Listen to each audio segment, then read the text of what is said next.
I don't mind students using ChatGPT for research. I don't mind them using it for structure. What I mind them using it for is writing. Please welcome Professor Jim Holtje. You're our first professor here at the campus. I went back into teaching speechwriting and oratory here at Columbia, largely to give back. I make the joke, when I was at SIPA, I was paying the bills. Now they pay my bills. So there you go. You know, the best way to sort of future-proof your career is do the things that AI can't, or at least try to understand what it can't do. The ability to express yourself is going to be another way you distinguish yourself from AI. All right, guys, welcome back to another episode of the Defying All Odds Podcast with your host, Jesse, and my co-host. Rafa, as always. What's up, guys? How you feeling? All right, guys, we got a very special episode today coming to you live again at Columbia University, but this time at the School of International Public Affairs. Please welcome Professor Jim Holtje. Hello. Thank you. Hello. Pleasure to have you, Jim. Likewise. Yes. Thank you for coming, man. Thank you. You're our first professor here at the campus. We've had a lot of athletes and students, but not a teacher. So congrats for being the first. Thank you. Thank you. So why don't we just jump in right away? So Professor Jim, we've gone through your biography, and besides teaching here, you've also kind of gone through some different challenges, right, in life. Wanted to just touch on, I guess, the challenge with. You mentioned to us earlier that you went through kind of like a learning phase when you were younger, and then how that kind of like led you to the transition now into teaching. Sure. It's an interesting story. Ordinarily, I probably shouldn't be here right now. In the fifth grade, I was diagnosed as sort of learning disabled, if you will. Okay. I guess that was the phrase they used back then. Learning I'm not sure. Disabled? Yeah. Okay. Yeah. I mean, basically, they called me into a room similar to this when I was in fifth grade, something like that. Had me do a bunch of tests. Sorry, I'm hitting the mic. I'm from New Jersey, so bear with me. I use my hands a lot. It's okay. They had me do a bunch of tests, and then basically they came to the conclusion that I was learning disabled, and they told my mother, we don't feel you have a place in the Tenafly public school system. We're going to put them in a special school. And my mother said, no way. So that decision, I think, on my mom's part probably changed my life forever, because had I been basically labeled as learning disabled, I don't think I would have been able to get as far as I did. The reaction my parents basically had was, this may or may not be true, but they set up a desk for me in my room, and I basically studied every night to catch up with everybody. Okay. Yeah. And in the end, I graduated with honors, went to NYU undergraduate, and this school, SIPA, at Columbia undergraduate. Yeah, exactly. Nice. So, Congrats. I think the lesson I kind of learned from that over time, later in life, was don't let people label you, define you. Don't let people define you. Define yourself. Right. So I had a sort of early brush with underestimation. Which I overcome. I think that's a good lesson for everybody. If you let people define you, you can end up going down a path that you basically don't want to go down. Define your own reality. That's amazing. So you'd say like a lot of the help was through your parents specifically, because like you were saying, you mentioned how like your parents didn't let that kind of affect the way they. I mean, in a certain sense, yes, they had to treat you differently to help you progress faster, but it didn't like put them in a negative space necessarily. No. I think what they, I didn't conform. Sorry, I keep hitting the mic. I didn't conform to, the usual sort of test taking stuff. I'm much more creative. I'm much more right brained than left brained. Okay. I'm not a math guy. I couldn't survive pre-med like you or whatever. I'm not. I mean, that's not my type. I did economics. So. Worse. I was an econ major here at SIPA, and oh boy. But I ended up in speechwriting because my father was a writer, my mother was an artist. Okay. So I came from more of a creative family, very much more right brain. Although my dad was a businessman, he had some good sort of technical skills. My world was more inhabited by writers and artists. So when I went to grammar school and I took math tests and basically did miserably. Oh, really? Yeah. How bad? How miserable was it? Well, I ended up in a conference room with a psychologist basically saying you're learning disabled. I see. Okay. Which I suppose maybe I was in math, but I wasn't in other fields. like English and history. And You just whatnot. basically found your niche. Yes, exactly. But it took a while to find my niche. Not everybody finds their niche right away. Right. And it took me a while. But I still had to catch up with people. So that's why my parents set up this table, and I had to kind of every night do extra homework and whatnot in order to keep up. Do you remember how long that was? Like, was it like it was hour long? Was it like hours on end? Was it like, if you don't do this, you can't? I think watch Richard TV? Nixon was president back then. It was a long time ago. Oh, God. I was a kid. Right. You know. What I do know is that by the time I got to high school, you know, I was the head of the political activity committee. Right. I stood on stage I introduced George H.W. Bush. Wow. Yeah, when he was running for president. I mean, I'm 60 years old. I introduced George H.W. Bush on stage in my hometown in 1980, just before he threw in the towel to Ronald Reagan and became the vice presidential candidate. So, you know, to go from being sort of declared, this kid doesn't fit in, to introducing the next vice president and then president of the United States on stage is a pretty big progression. That is pretty cool. Right. But it took me a while to get to the point where I realized I'm not really interested in the technical stuff. I'm much more interested in politics, history, language. I learned several languages in middle school and high school. So I did well in those areas, but I had to make up for it. Would you say that kind of the challenges that you experienced and that label being quote unquote learning disabled early on kind of influence your decision later on in life to go down the path of teaching and giving back specifically within your interest of speechwriting? I wouldn't say necessarily being declared learning disabled in, how old would I have been in fifth grade? Like 10, 11? 10 or something, whatever. I wouldn't necessarily say that. I think I went into teaching speechwriting and oratory here at Columbia, largely to give back. I had a very, pretty successful career in speechwriting. I was in the corporate side, not on the government side. I worked at Siemens, the German engineering company, 3 years in Germany, 10 years total in the U.S. and Germany. 5 years at IBM. I worked at McGraw-Hill and a bunch of other places. And I'm a graduate of SIPA here. So for me, it was a logical thing to come back to SIPA and give back. Right? I make the joke. When I was at SIPA, I was paying the bills. Now they pay my bills. So there you go. Yeah, but it's also, I also think it's part of being something bigger than yourself. Right. Right. I think it's really important. I mean, like kind of leaving a legacy, you would say. Sort of. In a way. Yeah, it is a bit of a legacy, but it's also like, you guys may be too young for this, but there was a Saturday Night Live skit where they had, baseball has been really good to me. Well, yes. Speechwriting has been really good to me. So this is my way of giving back. And one of the things that I think I gain a lot of value, pleasure, whatever out of being here is watching young people take my lessons and then go off and do their thing. Just for example, tonight I had my class, and one of my students was a former speechwriter to the U.S. ambassador to the United Nations. Right, so he had a great career after that. One of my students worked for the British Prime Minister. One is already working for the Prime Minister of Barbados. Wow. On and on and on. I've got several. I'm now building sort of this legacy of working with these students, and it's kind of like they're. I mean, I have a son, but it's kind of like they're kind of like my own kids, so to speak. It's fun watching them go out and succeed, and so that's my giving back to my profession.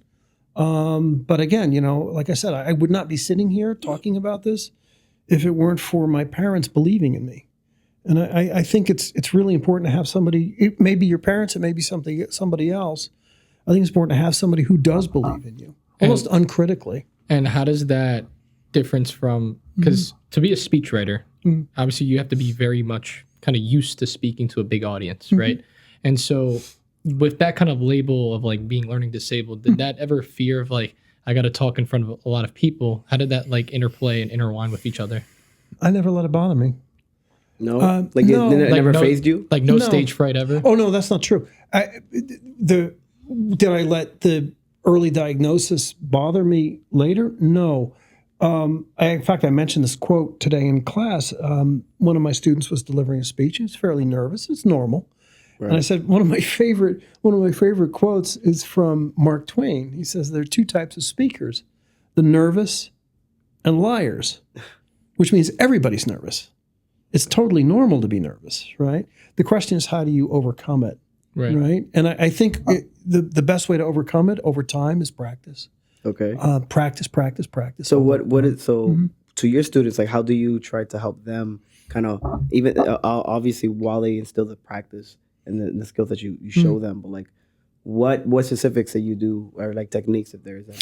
Well, for students, for speakers who are super nervous, their breathing, I mean, getting technical here, their breathing techniques you can do. Some people who do yoga or meditation and whatnot do this very well. What they do is they bring down their heart rate. Okay. The point is to bring, breathing exercises bring down your heart rate. Right. And when your heart rate is down, you're calmer. When you're calmer, you're more likely to deliver naturally. When your heart is pounding like this, you're more likely to speak faster. You're more likely to come across as nervous to the audience, and it becomes self-reinforcing. I believe in psychology, I think it's called Yerkes-Dodson law, where it's like where Could be where like the mind is like you're preparing for, like, let's say this recital, right? Yeah, it's a fight. You mean like a fight or fright? Yeah, exactly. Right. What if like fight or flight response? Yeah, fight response. or flight. Exactly. Yeah. Yeah. Say that It's a 3 little times tongue fast. twister. It can be a Right. real tongue twister. Right. But I think it's true. I mean, you feel threatened in some ways, and your instinct is either to freeze up or I got to get out of here. Right? Yeah, that's a great point you make too.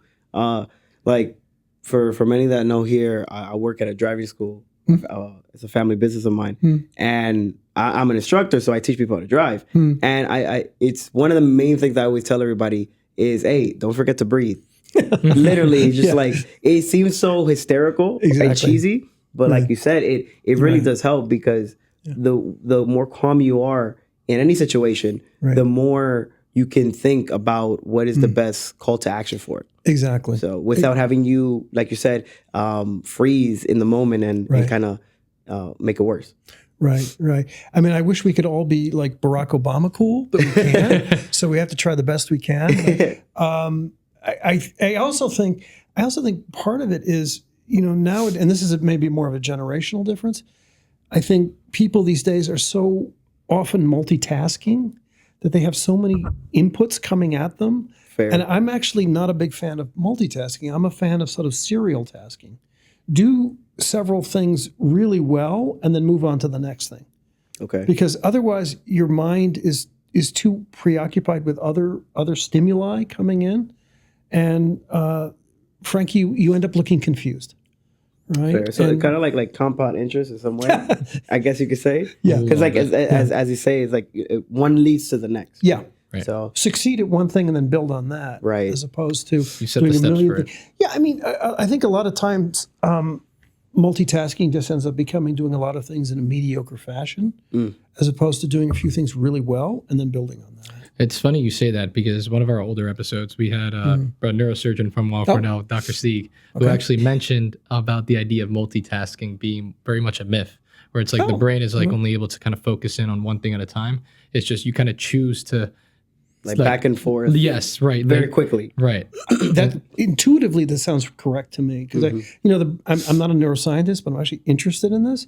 The brain is both digital and analog. And I think there's only so much the brain can focus on. Yeah. That you need to accomplish a task. You've got to kind of block out other things in order to get it done. And by having so much stimuli coming in, you're never going to get it. You're never going to get it done to the quality level that you hope to. That's why, like, I mean, the most successful people often focus on just one thing. Yeah. And why you look at them and say, like, oh, those are the experts, the masters of that niche, right? I would say, because you when you keep yourself basically locked into one thing, you're able to just make sure that you get so much better at it. Exactly. It's like that Seinfeld episode where Jerry Seinfeld sees Joe DiMaggio. And I've seen that. Right, exactly. But he's like, he's so focused on that. Well, I think it's true. I think people who are able to maintain that kind of focus, I think, do better. Well, on the topic of focus, we've had many students here from Columbia that have also talked about kind of like burnout and the idea of like locking in, focusing, but like you're losing sleep and you're focusing too much on the study. Now that we have the professor side, what's like your side of the story of like when you see like your students are overly focused to a point where they're now sacrificing time away from other things that they may want to focus on? You mean like a work-life balance kind of thing? Right. Yeah. Well, when I was a student here a million years ago, yeah, I mean, it would be late nights in the library. You kind of have to carve out time for yourself because otherwise you need mental health breaks. They didn't call it back then, but that's what you call it today. Yes. I think you definitely have to kind of check out and say, I'm just not going to do this. I have to stop. You have to kind of plan your day in increments. I mean, I forgot the name of the book. I think it's called Now or something, where they talk about. I think I've seen it. It's like a white book. You know, white. It's like it's like a circle or something. Yeah, but it has this a circle with a dot. I think I've seen the cover. It's you have these, like, for example, I'm an early riser, so I'm up. I hate to admit this, I'm up at 5 a.m. It's very early for a lot of people. Yeah, I know. But I'm asleep at 10:30, so don't be too jealous. Fair enough. People have these. So in the morning, I have a lot more energy and I'm a lot more creative. So that's when I do my best writing, right? And then by afternoon, I'm kind of zonked, right? I'll take a little bit of a break, and then I guess, well, you're the doctor here.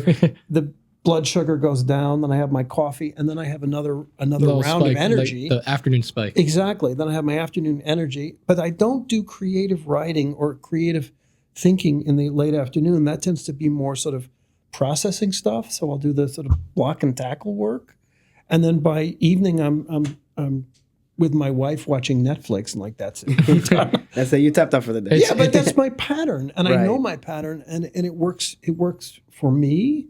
I think with students in particular, you got to develop your own pattern. I think recognize, for example, I'm more of a morning person. My wife's more of a night person, right? So she has her pattern. Yeah. It's not a right or wrong. It's not a math question. It's not a right or wrong thing.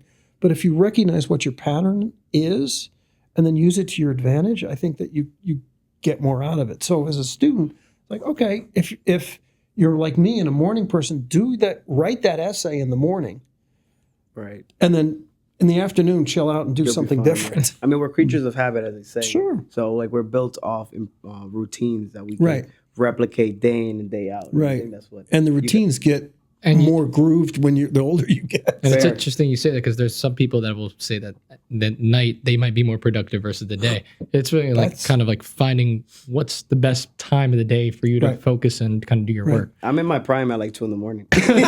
So yeah, I'm in RAM at 2 a.m. So I can co-with that here. Like being in the library at 2 a.m. is definitely a different feeling.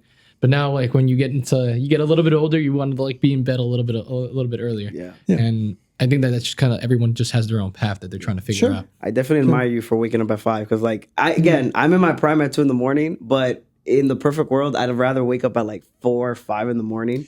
and have all those extra hours in the day. Right. Because that's usually the people that succeed, as they say, the early bird gets the worm. Right. So I think I feel like that's the better path. Right. Unless you're the worm, then it's not a good situation. Yes. That's the difference right there. I like to make the joke, I actually get more done between 5 and 9 than most people get done between 9 and 5.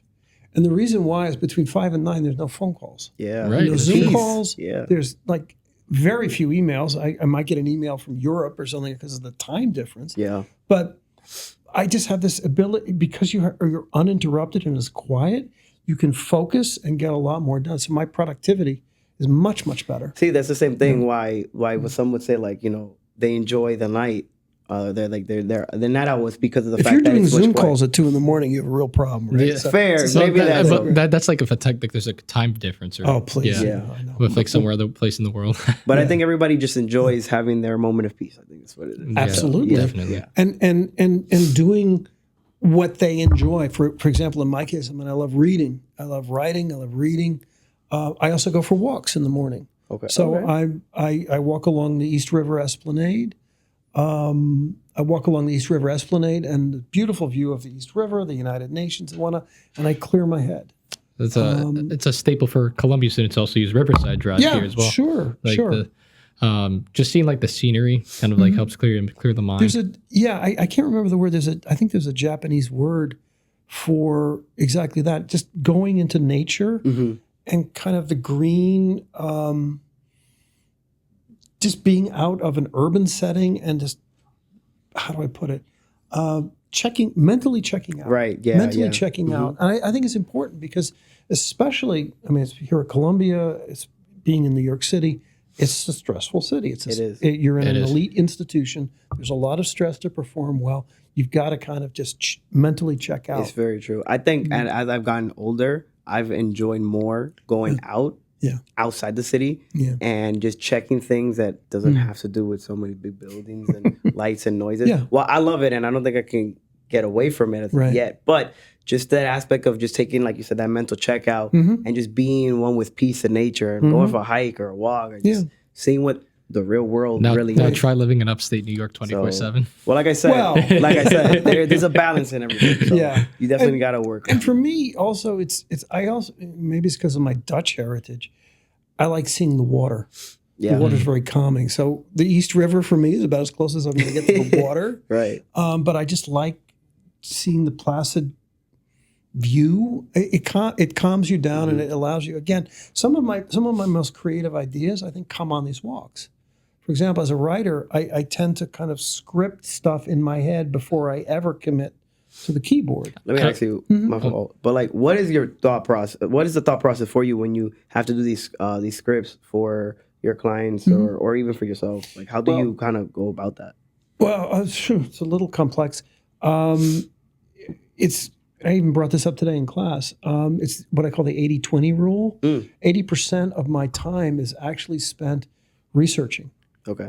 Talking to the principal, getting the information I need, doing my homework, getting the stories I need, the facts, the figures, etc. Only really 20% of my time is writing and editing.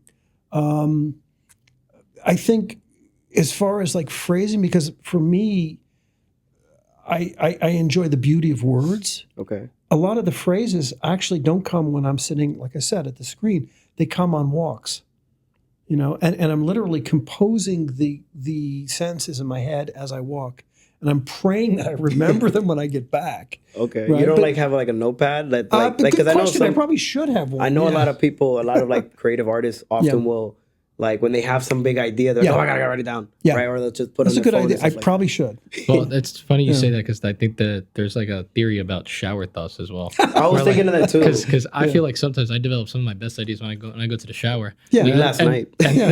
And then I'm just like you. Like once you get out of the shower, you're like, oh, I hope I remember that idea that I had while I was in the shower. Exactly. And you want to make sure you write that down. You don't forget. Yeah. I think there's some I'm not a neuroscientist, but there's got to be some sort of neurological explanation for that. Maybe it's the relaxation, some sort of or even the water. I think it goes back to what you said. Like I said, I like to be near the water, so I guess in the water is about the same, right? Right. There's something calming about that must trigger the synapses or whatever it is in the mind that open up the channels for creativity as opposed to.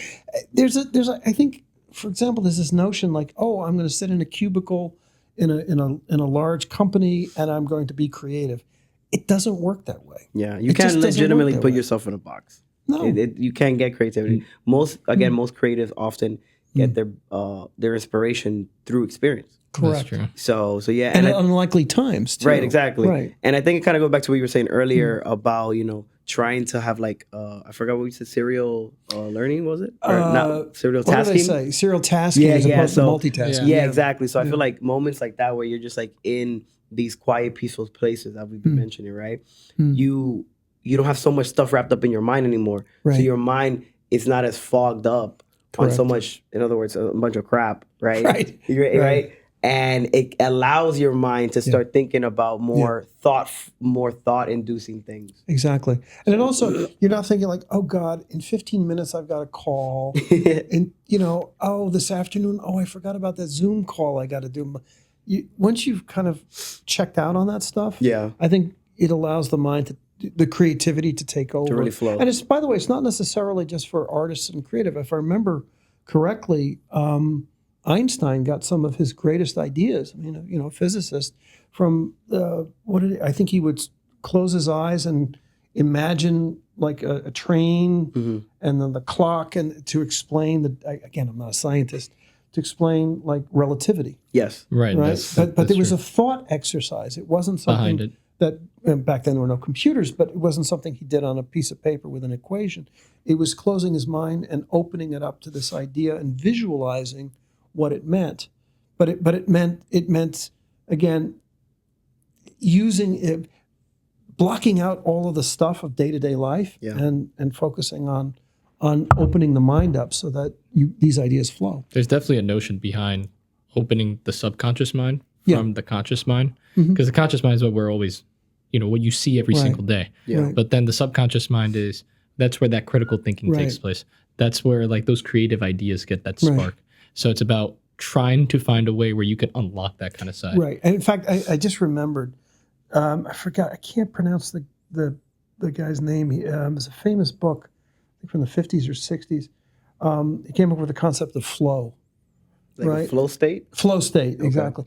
And I think some of the most interesting stuff comes out of this flow state. And flow state is you're in flow state when you've reached the end of your session, so to speak, and it's like 3 hours later, and it felt like 20 minutes. That's true. Or 10 minutes. Because the hard part is like starting, as everyone is. Right. Like, if you have to have one of those speeches that you have to complete. Yeah. I mean, you can answer for yourself, but I would assume the hardest part is actually starting to do the writing. Oh, yeah. Right? Yeah. I call it the tyranny of the blank page. Uh-huh. It's terrible to look at a blank screen or whatever, but at the end of the day, the best thing to do is just dive in, because you can edit anyway. Yes. But once you get into that flow state, and again, I wish I remember the name of this person who has this concept. Once you get into that flow state, you don't want to stop. Yeah, you just keep going. Yeah. It's funny you say that. And going back to the idea of like water and like kind of being like the spark of being a streamlined process.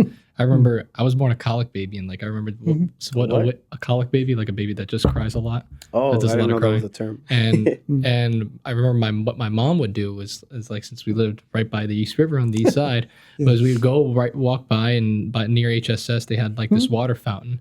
And it was literally that specific water fountain, just hearing that water splash is what would get me to stop crying. Wow, okay. So anytime where I'd be going through like a whole day of like 18 hours a day just crying, wow. my mom would just take me there, and I'd stop. I guess there's something with like the water, or like specifically with like that spot that kind of like, it's like a switch with the brain. Right. And so I think that's where a lot of our ideas come from. Even then, like you get to Butler Library here at Columbia, Sure. the first thing that all that you see students do is they go straight to the cafe, and they get themselves a coffee, some kind of snack, and that's kind of like their way of kind of like jump starting like their battery for the day, or their battery for like their study session. Yeah, like that cycle that we were talking about. Right. That routine. I want to go back to also, you mentioned you obviously have a kid. And so you had mentioned to us that he also kind of went through something similar to what you had went through in the past. If you could just get into that. Sure. At the time, I have a son who's now a management consultant at Accenture. Very proud of him.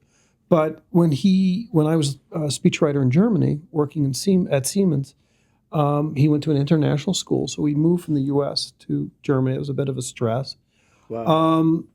But he was also diagnosed as learning disabled. He was very hyperactive, as was I.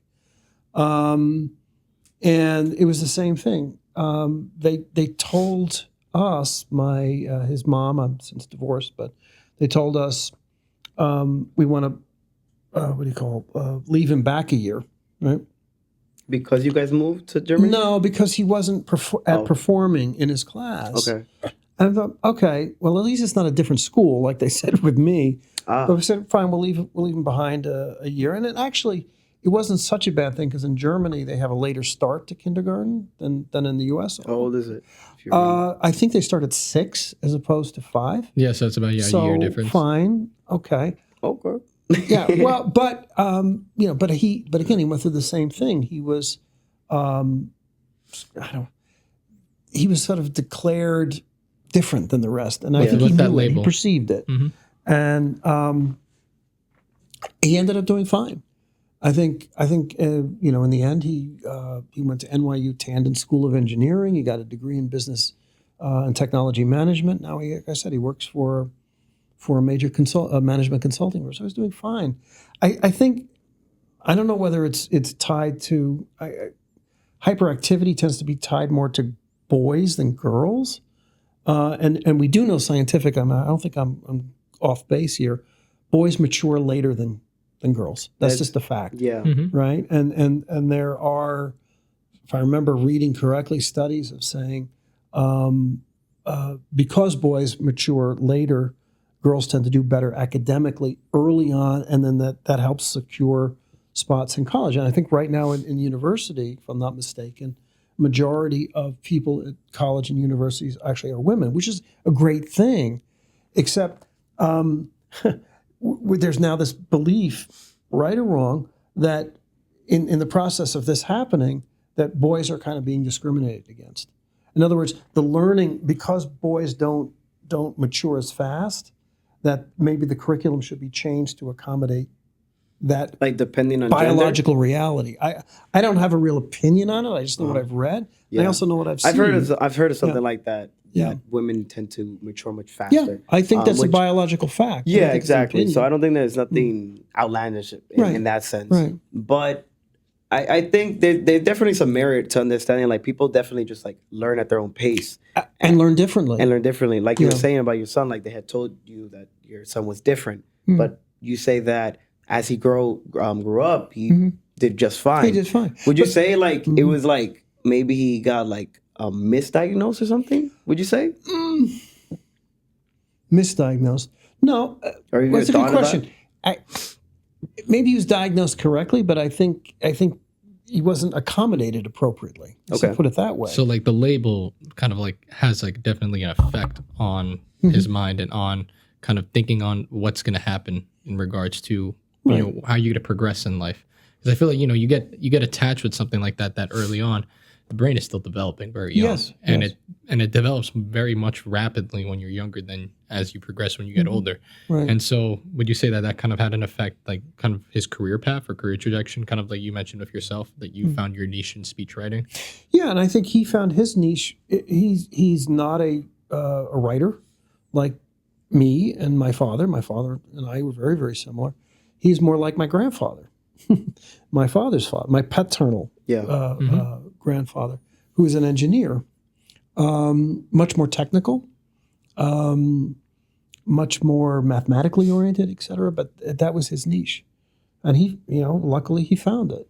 I think the big benefit he has right now is, and we can maybe talk a little bit more about AI and stuff like that, because I think it's really interesting. Yeah, I wanted to get into that. Yeah, as well. Sure. Definitely.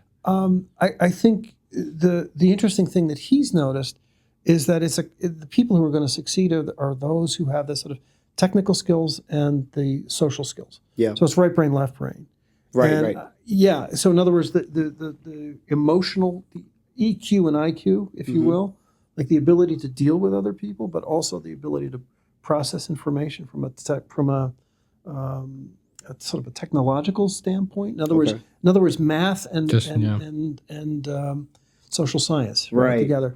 A lot of what he's doing is, working with. Again, I don't understand a lot of what he does because it's above my pay grade. Right. But it's helping clients, for example, with supply chain management stuff, but also a lot of hand-holding with the client as well. I see. So that takes social skills. And I think the people who are sort of 100% technologically oriented were doing fine until AI came around. And unfortunately, those jobs are going to be replaced in a very, very big way. We're already seeing that right now with a lot of coders being replaced. Now, let me ask you, Sure. What, because I know we did a lot of research and definitely have a big opinion in regards to the AI. Sure. So, why do you feel that AI is such an important thing right now and not, let's say, a few years prior? Because I feel like, AI in general, in some ways, has been always around, right? In small increments, because if you really look at it, a lot of things that you like, Siri for starters, right? Well, Siri, go back. Sorry to interrupt. I mean, I worked at IBM. I mean, the first AI they had was Watson. Okay. Right. Remember they beat in a chess game, and then on Jeopardy. Right. Yeah. So it was like very primitive AI. They used to call it like the CPU. Like, yeah. Right. But IBM. See, IBM was in many ways a sort of a pioneer in this. Then others took over very, very quickly. This kind of what is it? Large language models or mechanical. Sorry, I'm blanking on the right phrase. It wasn't called AI. It was called something different. Yeah. Before then, excuse me, has been around for a while. But I think the problem is that we're dealing with this kind of exponential growth in AI. Yes. For example, ChatGPT has really only been around for about 3 years. Yes. Right. And it feels like everybody knows about it now. Exactly. And this is not sort of an arithmetic growth in AI. It's an exponential growth. Absolutely. And the podcast that you probably heard the other podcast I did before. I don't think human beings are capable of truly understanding exponential growth. I think the concept is very difficult to understand. The story that's told, I think that's a good metaphor for this, is the invention of chess back in the day, right? The legend goes that the inventor of chess was going to be rewarded by an Indian Raj or a king, right? And the inventor said, okay, or the Raj said, I will reward you. What do you want? He says, well, I want the equivalent of rice that you can put on a chessboard. A chessboard has 64 Tiles. squares, right? Whatever. But it says I want the number of pieces of rice increase exponentially for each tile, each square. Okay. And so I said, okay, fine. But what people don't realize is that so 1 times 1 is 1, 2 times 2 is 4, 4 times 4 is 16, 16 times 16 is, and so on to 64, and that the total number of pieces of rice ends up becoming in the quintillions. I see. So in other words, the growth, like you said, compound interest. Imagine compound interest on steroids. Right. Well, that's what we're talking about. That's a huge growth. Exactly. And I Yeah. think this is what we're experiencing with AI right now. I agree. And it's scary. It's both fascinating and scary at the same time. I still think back to last year I worked I was telling you before, I worked at BNY in Pittsburgh, Bank of New York, and Sure.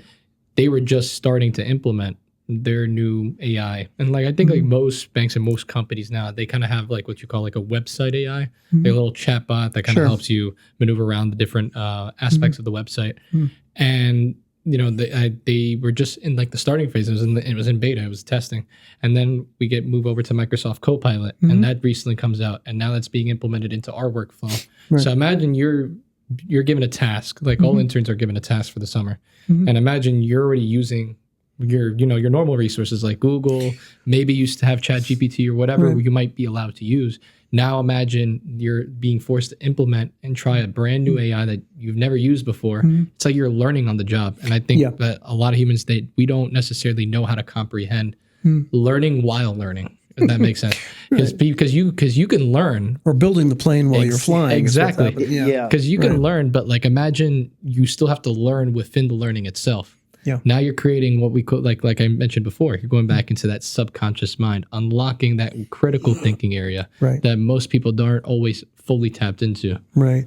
I think, and you know, with so much, I personally think that there's going to be so much massive displacement that we're going to be dealing with this as a political issue very, very soon. I'll repeat what I said in the other podcast. I think there's a massive political opportunity for either party or any party out there to deal with what are we going to do with so many people who are going to be displaced by AI? Back up for 1 second. Look at what happened, for example. I worked at several companies where we had this technology, where we had the robotics, the automation, the software, et cetera, digital twins, whatnot, where blue-collar workers lost their jobs, right? If you go to a factory today, for example, greenfield, newly built factory, is in a very, very different place than a factory of my father's or my grandfather's generation. Yeah. Right? It's almost all automated. I think I told the story in the last podcast. I'm not going to say which company it was, but I wrote a speech from one of the executives where I used the phrase dark factories. I had heard that phrase in my research. I thought, I'll put that phrase in the speech. And I was told, take it out. And I said, why? Well, because what does dark factory mean? Dark factory means there are no lights. There are no lights because there's no people. There are no people because it's all automated. It's all robotics, right? And which is great, from an efficiency standpoint, from the company, great. I can run my factory 24/7. There's no vacation time. I don't have to worry about time off. There's no shifts and whatnot. That's terrific. But okay, question. What do you do for the people who live in that community who want jobs? And now you lose out on the job growth. Correct. Right. What job growth? The only person there is the manager, the night shift, and the dog. The German Shepherd guarding the floor. The idea that you're going to somehow create. This is one of the things in the policy debate we're having today. We're saying, we're going to reshore America. We're going to have more onshoring. I don't think that's going to happen. I don't. You're not going to have net job growth necessarily with these new factories. Would you say, though, just to play devil's advocate? Sure. Because a lot of people will say yes, by making everything more automated, less physical work is going to be done. Yes. Right? Because there's not going to be people. But you can also say, you could also look in the lens that by having more automations, while certain jobs, yes, will, I guess you could say, become extinct. Right? New jobs will come out. Right. Specifically, like with AI, right? You're going to need more people in coding, engineering. Right. But if you think people are going to, hang on a second, I'll play the other devil's advocate. Right. If you think people are going to somehow be trained to go from a blue collar job to a white collar job, guess what? Some of those white collar jobs are also being replaced. Not necessarily by automation, but by AI. Right. So, for example, a financial planner. I just read the other day on Facebook. I'm on a IBM because I'm a former IBMer. 8,000 jobs were eliminated at IBM in HR. They're gone. Okay. So these are not people working in a factory. These are white collar professionals. They're losing their jobs. So how are they going to reinvent themselves?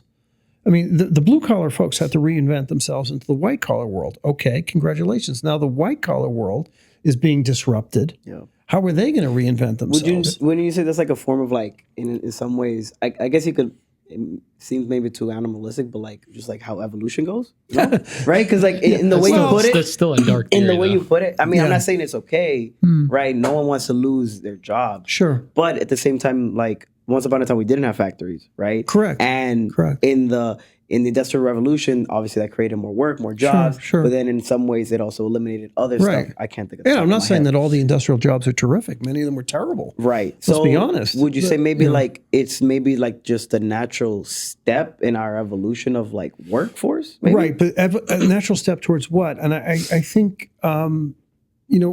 I mentioned this in the other podcast. The only politician I've heard talk about this, at least from a business standpoint, he's also a Columbia grad as well, is Andrew Yang. And he proposed a universal basic income. So in other words, basically pay people so that they have sustenance, they can survive, and that those who can work will almost do it almost as a free time kind of, almost as a hobby. So universal healthcare, but financially. Sort of, yeah. It's basically we pay you to be you, I suppose. I'm not sure. I'm sorry to interrupt. I'm not sure that's a great idea. Yeah. But at least it's called universal basic income, UBI. At least somebody's thinking about this. It's definitely I guess a start to the right solution. Maybe not the solution, but definitely an idea that can kind of, I guess, jumpstart something. Kind of roll over to something more. Exactly. Think about, you look at California and you see there's a lot of Waymos, which are self-driving cars. All right. So that puts companies like Uber and maybe other taxi companies that rely on drivers, that puts their jobs at risk. Correct. You're starting to see now there's people that have humanoid robots inside their homes that do all kind of cleaning chores and cleaning tasks. Well, I mean, not officially. They just dropped that. But I know what you're talking about. Right. I mean, sure. Okay. The robot might be 50, 80 grand. And maybe only the rich can still afford it right now. But give it maybe 10, 15 years, and I guarantee you that might be I actually think that If I'm not mistaken, China's already making a much more affordable one. See, and that's my point. So, it's like once something starts as expensive, it's only a matter of time before it comes to the middle. That's how market forces work. Correct. Yeah, exactly. And then even then, like you mentioned, people rely on what when they're looking for their news, when they're looking for like for financial advice, planners, TV, like with like the news. All those jobs are now at risk. Yes. So I think that even in the medical field, everyone's always saying, well, I'm always going to want to have a human doctor. But now you look at a profession like radiology, which is like interpreting x-rays. Right. And now you're having AIs interpret the x-ray at a quicker rate than a human doctor does. Right. And now there's some ethics behind it. Sure. Is it ethically okay to have a robot and not a human interpret something medical diagnosis for you? Right. But I think that it's more so how are we going to play into working with it? How are we going to incorporate it into a positive sense and not let it take over us? Right. I recently gave a lecture at Weill Cornell Medical. Long story short, I had a condition with my leg. My doctor has kind of used me as a test subject. Yeah, like you guys call it M&M or something, like the candy mortality and morbidity thing. Although I'm alive, thank you very much. They do this kind of like post operation debrief. We in business we call it a debrief. Whatever. Okay, yeah. And so my doctor knows that I'm a professor, knows that I can present. So I talk about a condition I had on my leg, related to ulcerative colitis, which I had many, many years ago. And I started my lecture. It was very interesting. I said, listen, I'm a professor at Columbia. I teach speech writing, and my industry is under the microscope now with AI. I'm curious. You guys are medical students. How do you use AI? And they answered, so we're not allowed to use ChatGPT, but we have a proprietary system within their university that allows us to use sanctioned information and sources and whatnot. And I thought, okay, well, that's interesting because it's firewalled.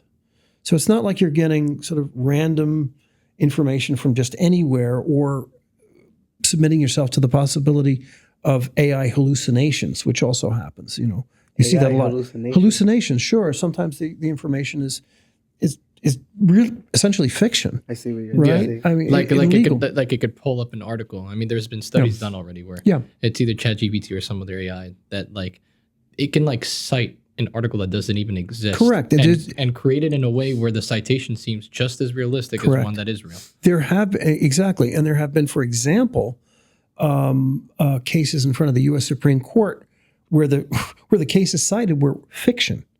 Somebody didn't do their homework. Right. So in other words, AI was hallucinating, which is very dangerous. Now imagine if AI were hallucinating for a radiologist. That's scary. That's really dangerous because you have life and death situations there. So I think, in your field in medicine, I think what probably will happen, I think this is my opinion, okay? AI will be fantastic in diagnostics, right? Maybe putting patterns together that you don't see or that you're not aware of because you don't have that much information, right? But what I think where AI will never be replaced, and it's similar in my profession as well, is the kind of doctor-patient hand-holding. Oh, 100%. And absolutely. That'll never be replaced by AI. that real human interaction exactly can never change, no matter how many robots you put in a room, sort of exactly. thing, right? There's no human emotion that exists within a robot to begin with. But there is very definitely human emotion between a doctor and his or her patient. Correct. Yeah. That's really, really important. In the case of speech writing, I tell my students, I said, listen, there's a very serious possibility that this profession more and more will be replaced by AI. Then the question is, okay, what do you have to do to survive?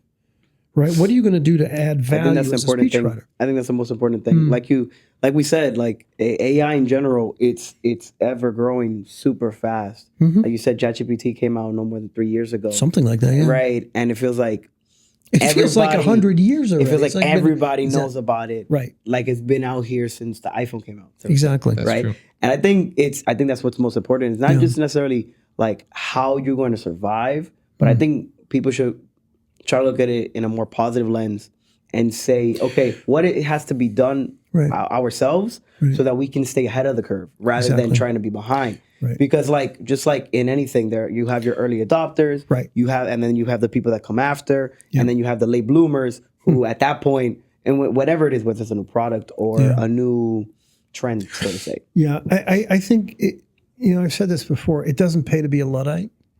I think the smart thing is to figure out what's good about it, use it to your advantage, but also figure out what is it you can do that's human and adds value that they can. Michio Kaku, the physicist from astrophysicist from CUNY, said, the best way to sort of future-proof your career is do the things that AI can't, or at least try to understand what it can't do, and then move more towards it. In my case, in speech writing, I brought this up in class today. I said, listen, it means you have to have a deeper relationship with the person for whom you're writing, because the stories, what we call in classical rhetoric, pathos, emotion. Yes, those things. Those things exist in the real estate between their ears. It exists in the principal's head. It does not exist in Google. It does not exist in ChatGPT. So you have to develop the relationship with the principal to get those stories. Otherwise, quite frankly, that speech could be written by ChatGPT and you're out of a job. Right. Yeah. So you've got to, but you got to be smart about it. Yeah. No. I think the best people that will flourish are those who, like you said, can learn not only just what it can do, right, but also how you can take advantage of it, right. In anything that has ever existed, right. Yeah. Anything that's new, people will try to exploit it. People will try, whether it's good or bad, they will exploit it to the best of their knowledge, to then make themselves 10 times greater than the product in itself. I'll give you a good example. When I gave that lecture at Cornell, one of the med students said, I use ChatGPT. GPT. They got to get a better name for that. I know, exactly. Branding zero. Okay. Not sponsored. Yes. I said, well, what do you use it for? He says, well, what I do is I go on ChatGPT and I ask, what are these symptoms? Because I just heard that from a patient. So I know what information the patient is coming at me with. So I'm prepared ahead of time. Right. I said, that's really, really smart. So you know where they're coming from so that you can have your next chess piece move. It's always about thinking 2-3 steps ahead. Exactly. Being a professor, you try to think about ways your students might be able to get the advantage on you, whether that's like whether they try to cheat, whether they try to maybe like find an excuse of like why they can't turn that assignment in on time. It's the same thing with like a patient-doctor relationship where the doctor's already trying to think of types of questions that the patient might ask them and preparing answers for them beforehand. Right. Like you'll have your frequently asked questions on a website, right? Exactly. So you already know what's to come, and then you already got the answer for it. But I mean, for example, in the case of you mentioned academia, I mean, in the past we had this program called Turn It In. Have you ever heard of it? I've heard of it. Yeah, I think I've heard of it. So for those who are watching, our Columbia students, you guys have obviously gone through this. We're going on Canvas and on Courseworks where it automatically says this will be processed through Turn It In. Right. But I think any campus. Right. But Turn It In, it's on Courseworks. That's right. Right. But Turn It In only really finds plagiarism. Right. So it gives you a score and it highlights certain sections where it might be cited or certain phrases and words that might have been taken from a different website. Correct. But that's from something that's already existing. The problem for me as a professor, and I'm sure for many other professors as well, is that ChatGPT is generative. So you could have the same prompt multiple times and you'll get different answers. Yes. That's not plagiarism. No. That's creation. And it's impossible for a professor to police. And then now even you have sometimes AI detectors that aren't always as accurate because there have been cases where false positives. Right. That's what I was just about to mention. Exactly. Like you might have someone who writes a really good paper and it's their original writing and somehow it's still popping up in an AI detector. I was declared of that. I was declared in the almost the same year I had my diagnosis. My teacher, I can't say professor, my teacher in 5th or 6th grade or whatever said I plagiarized it. No, I wrote it. My parents were really mad because it's like, no, he really did write this. And it was almost assumed, how could somebody that age write this well?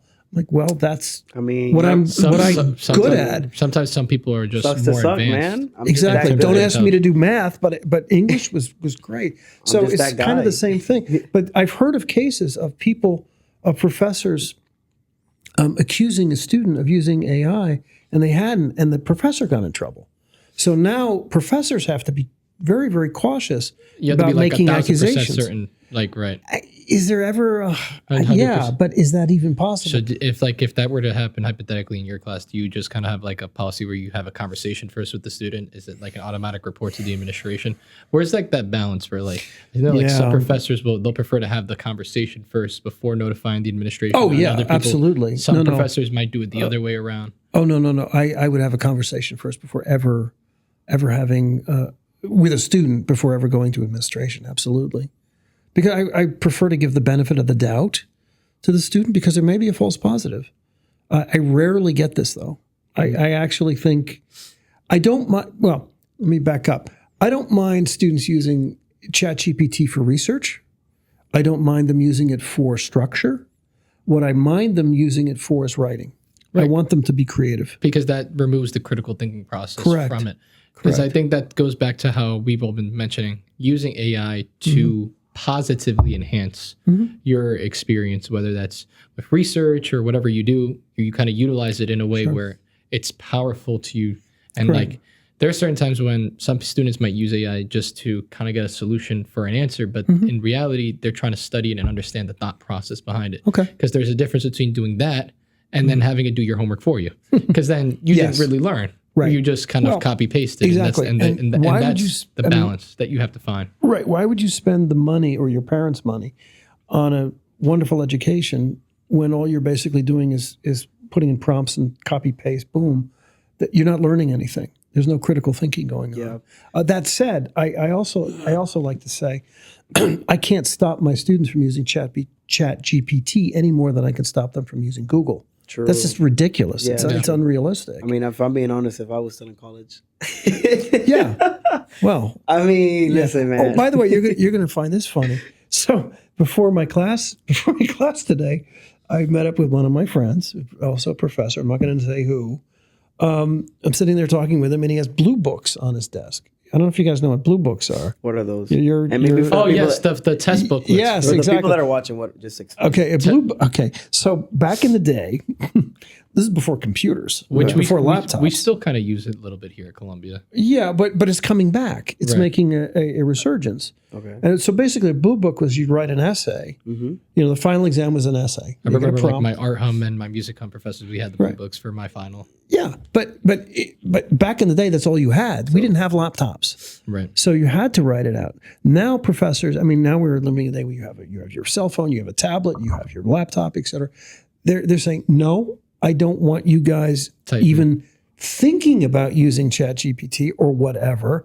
I want you writing it out so I have visible evidence that it's your critical thinking going on the. Well, I think I started to remember what those. Yeah, just so like those little. They're just a literally pamphlet, blue. essentially. Well, it's like like a like booklet. just straight, yeah, like a booklet. And they're with- all blue for some reason. I don't know. They got yeah, branded it's starting blue. to come back. Columbia to me. blue, Started to come to be back to me. exact. Yeah, it's like, yes, they are. It is Columbia blue. I'm not sure it's one of our products, but I thought, well, this is interesting. I mean, here we are having this conversation. He and I were talking about AI, and he had like a stack of blue books. He said, "How do your students do it?" Actually, pretty well. So, can you read the writing? Yeah, no. You guys don't learn cursive that well, or I enough. dabble in a little bit. I know. A little Okay, bit. well, we had to learn cursive, and I Yeah. I I remember. think they taught it back in my third grade and they stopped it after that. Yeah, well, back then I just thought it was cool. I just learned it myself. Well, get used to it, because if you ever go back to grad school or whatever, Yeah. you're probably going to be using blue books again. Gotcha. And I remember at SIPA and NYU, my hand would hurt at the end of the exam because you're writing so much. Oh yeah, that's true. I've gone through that, especially even here. Just like the professors really want you to kind of have that critical thinking process, and even then, pen and paper is always the best way to retain information yeah. and also provide information. Exactly. And I sometimes, call it frozen thought. yeah, Say it Right? again? So the frozen thought. Frozen thought. Frozen thought. So basically, your ideas are generated in your mind, and then they're expressed on a piece of paper or laptop. But in this case, you're using pen and paper. I also think that a friend of mine who runs the European Speechwriter Network has an interesting sort of hobby horse of his, if you will, and that's bringing back the art of rhetoric and public speaking, which I 100% agree with. For example, if you do a PhD, I don't have a PhD, I just have a master's, but if you do a PhD dissertation defense, you have to do it orally, right? Wow. So the final exam is oral. And that goes back to like almost medieval tradition. I think I had like one oral exam in my entire Columbia career.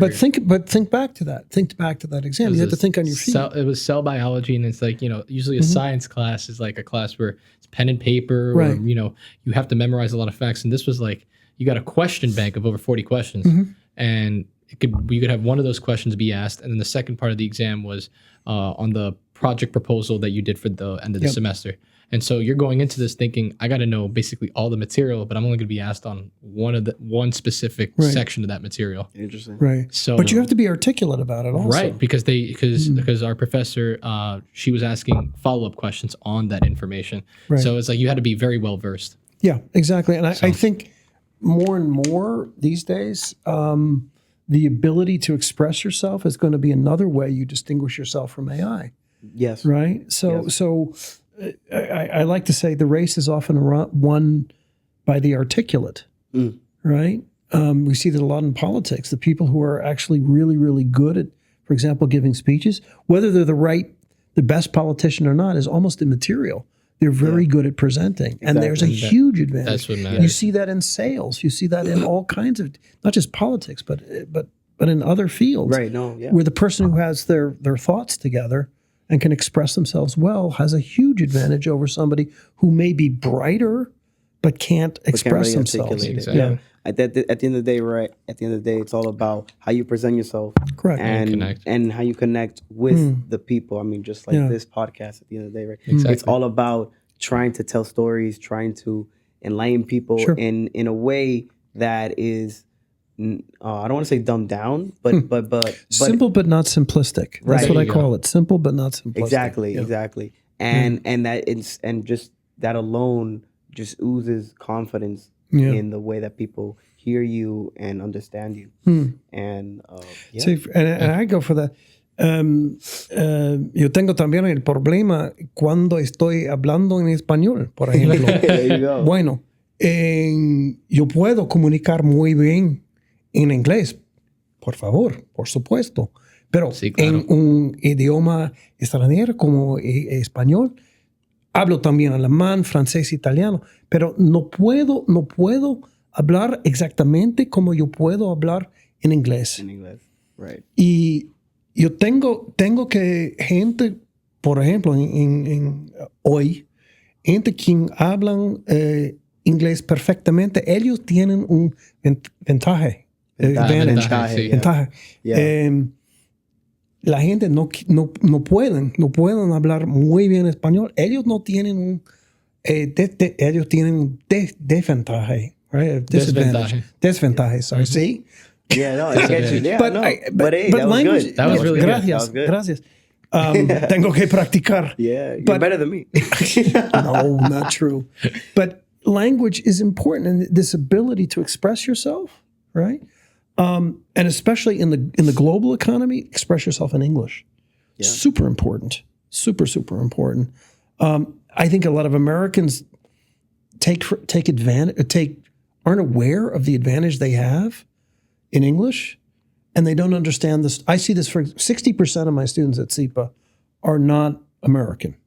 Now, some of them are, the British and the Australians and Canadians. Obviously, English is their native language, clearly. Right. Mm-hmm. But for many of them, it is a foreign language. So it's like they're learning. They're learning it. And I'll give you an example. When I worked I won't speak in German because, but when I lived in Germany. A jack of all trades. Well, no, don't be too impressed. When I worked in Germany, in the office, I spoke only German. Okay. Right? So, but I felt like, wow, I went from being up here in English to like, not bad, but it humbles you. It is extremely humbling. Yeah. Exactly. It is, and trust me, I get it.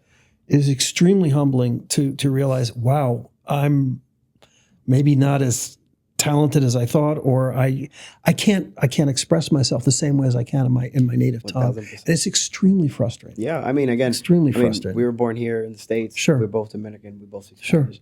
But the second you go to the island, they can catch it so quick. Yeah, you're not Yeah, from here, man. right. Like, you They can, get like, I know you're trying, but Yeah. it's not gonna work. But it's easier for me because I get like at least this guy is trying, right? right. I'm No, not you Dominican. get that. But us, Okay. at least in our Yeah. situation, it's more like it's more like Yeah. I know you're trying to fit in, but you're not us. You know what I Right. mean? I But good know. try though. Good try. I know. Good try. But it's definitely humbling. It's definitely humbling. It is humbling, and I see that a lot I see that struggling with some of my students, but I also cut them some slack Yeah. because I know understand. I've been there. And I know what it's like. It's I had to give 1 or 2 speeches in German. I mean, speaking conversationally and whatnot is fine, but giving a speech in German was a little humbling for me. Right. And it's like, wow. Now when I see these students at SIPA going through this, I get it. I can empathize with you. you need to stop right. It is not easy. It's really not easy.